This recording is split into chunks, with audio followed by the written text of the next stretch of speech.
আমরা দেখতে পাচ্ছি পার্বত্য চট্টগ্রাম নিয়ে আন্তর্জাতিক ষড়যন্ত্র শুরু হয়েছে। আমাদের পার্শ্ববর্তী রাষ্ট্র থেকে স্পষ্টভাবে বলা হচ্ছে চট্টগ্রাম পার্বত্য চট্টগ্রাম বন্দরকে নিয়ে একটি ত্রিপুরা রাজ্য গঠন করার জন্য বাংলাদেশের অকুতোভয় সেনাবাহিনীর কাছে আমরা আহ্বান জানাতে চাই, সকল ষড়যন্ত্র মোকাবেলা করে এদেশের 1 ইঞ্চি জমিও কাউকে নিতে দেওয়া হবে না।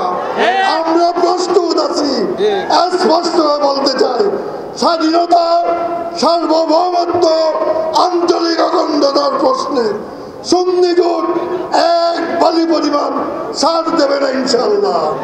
সম্মানিত দেশবাসী, অন্তর্বর্তী সরকারের কাজ ছিল না চট্টগ্রাম বন্দরকে বিদেশিদের হাতে তুলে দেওয়া। আমরা বলতে চাই, জাতীয় উৎপাদনের সর্বোচ্চ সবচেয়ে 80% সর্বোচ্চ ইনকামকারী চট্টগ্রাম বন্দর। আপনার কি অধিকার আছে?